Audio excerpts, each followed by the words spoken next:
Ok, bonjour à tous. Donc nous allons résumer le Tanya d'aujourd'hui, le 6 Tevet Tafshin Pe Aleph. Alors, avant de résumer le Tanya d'aujourd'hui, nous allons faire deux petites préfaces. La première préface, elle est comme ça. Lorsqu'un juif fait un péché, ça veut dire qu'il enlève de lui le joug divin. D'accord? Il est porek ol. Quand un juif il est porek ol, automatiquement il est défini comme un rachat. Quand je fais tchouva, ça veut dire quoi? C'est-à-dire que je reprends sur moi le joug divin. Et donc, dès que je reprends sur moi le joug divin, je sors du guéder de rachat et je deviens un tzaddik. Mais pas un tzaddik au sens propre du terme. C'est pas un tzaddik qui n'a pas d'Yetzirah. Tzaddik qu'on appelle Shema Mouchal. Mouchal en hébreu, ça veut dire emprunter. C'est quoi tzaddik Beshema Mouchal? J'emprunte au tzaddik son nom. Le vrai tzaddik, c'est celui qui n'a pas Yetzirah. Moi, maintenant, si on me juge, je vais sortir tzaddik dans mon jugement. De langage tzedek, justice. Donc j'emprunte au tzaddik son Toar, son nom, et je m'appelle Tzadik Beshem Hamouchal. Je emprunte. Ok? Ça, c'est la première chose. Maintenant, et à part ça, il y a un autre problème. Quand je fais un péché, je fais un dommage dans mon âme. Maintenant, dans mon âme, il y a 10 forces. Et les 10 forces viennent de où? Des 10 sphères d'en haut. Comme on a appris dans Perek et Gimel de Tanya. Et donc, quand je fais un dommage dans les forces de mon âme, je fais automatiquement un dommage dans les sphères en haut. Ok? Maintenant, quand je vais faire tchouva et je vais sortir du guéder rachat, ça ne veut pas dire automatiquement que j'ai réussi à réparer le dommage que j'ai créé. Un exemple, j'ai volé quelque chose. C'est quoi réparer le dommage? C'est rendre la chose que j'ai volée. Mais si je fais tchouva avant de la rendre, je dis à une femme, je vais me marier avec toi, tu es mes coups d'échette, tu me sanctifies, avec la condition que je vais être un tzaddik. Eh bien, c'est écrit que s'il a fait tchouva, elle est mes coups d'échette. Et sinon, c'est sa fake. Ah, il n'a pas rendu le vol, c'est jeté de varim. Rendre la chose qu'il a volée, c'est pour réparer son âme.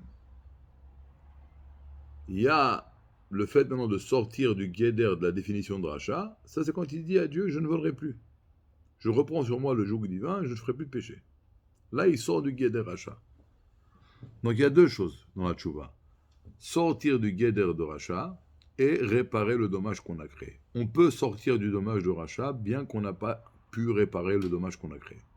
Alors, dans le Tanya d'aujourd'hui, ça c'est la première préface. Deuxième préface, il faut savoir une chose. Quand il y a une lumière, il y a un réceptacle, automatiquement le réceptacle va limiter la lumière. D'accord? Il va la contracter. Ok. Après ça, on va comprendre. Dans le Tanya d'aujourd'hui, il parle de deux péchés. Je ne vais pas les citer de façon explicite. Chacun peut regarder, il verra c'est quoi. Il dit dans la première façon, ce péché-là, il y a un cli. Ou alors il n'y a pas de cli, et après un autre, il y a un cli, un réceptacle. Alors, quand il n'y a pas de réceptacle, je vais donner des forces dans la Touma, mais comme matériellement il n'y a pas de réceptacle, aussi spirituellement il n'y a pas de réceptacle. Donc ça va être une grande Touma qui ne va pas être contractée. Donc ce péché-là amène beaucoup, beaucoup, beaucoup d'impuretés dans le monde. Mais comme ça n'a, parce que ça n'a pas été rétracté, mais comme c'est pas attaché dans un réceptacle, je peux facilement ressortir toutes les forces qui sont tombées dans la Touma, les sortir de là-bas et les ramener dans la Gdusha. Maintenant regardez. Dans le Tanya de Igrot Tchouva, dans le Perek 7, sur ce même péché, il a dit que pour faire Tchouva, il faut faire Tchouva Ila. Alors là, il dit non. Avec une Tchouva Nechona, une petite Tchouva bien sincère, à Kriyat Shema Shalamita, alors c'est comme une épée à double tranchant. Avec la première épée, on va tuer le corps de la Klippa qui a été créé par ce péché. Et avec l'autre côté de l'épée, on va reprendre la force qui est tombée dans la Touma, on va la ramener. Et il dit qu'une petite Tchouva, donc Tchouva Tata, une petite Tchouva inférieur. Alors que dans le Tanya, Perek 7, donc on a dit, il a dit qu'il faut Tchouva Ila, Tchouva suprême pour ça. Alors on dit que c'est pas une contradiction. Ce qui est écrit dans le Tanya, dans Igrota Tchouva, Perek Zain, qu'il faut Tchouva Ila, c'est pour réparer son âme. Là, c'est pour plus être rachat. Pour plus être rachat, sortir de guéder de rachat, alors il faut faire Tchouva Tata.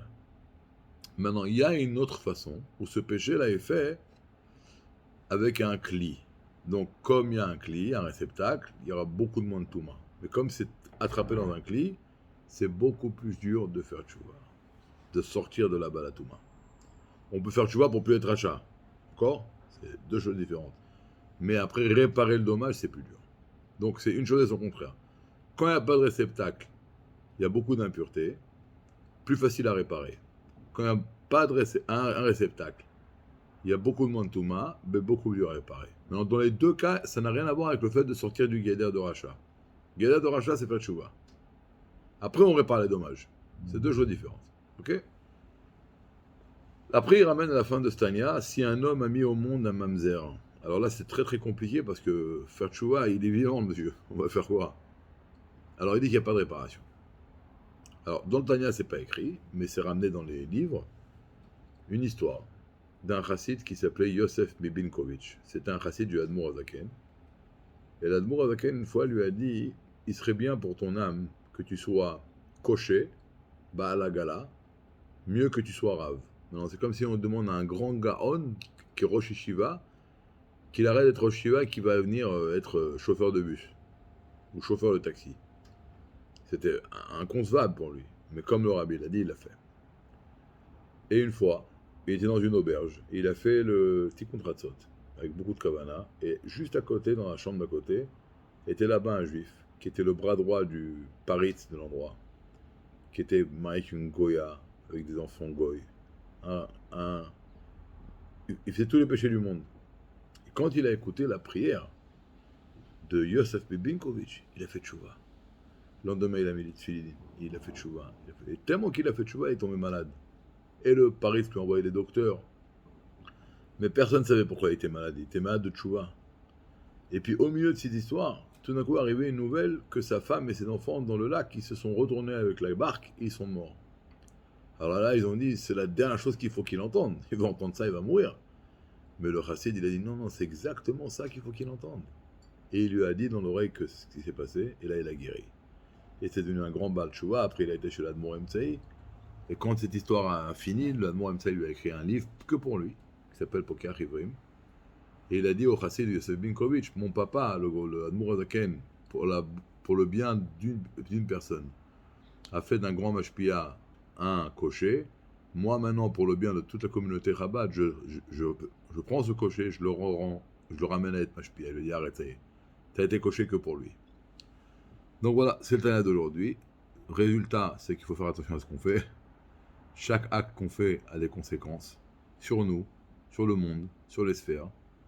Et donc, c'est la puissance d'un juif, dans le mal et dans le bien. Alors, Bezrat Hashem, on continuera demain. Et je vous souhaite une bonne journée.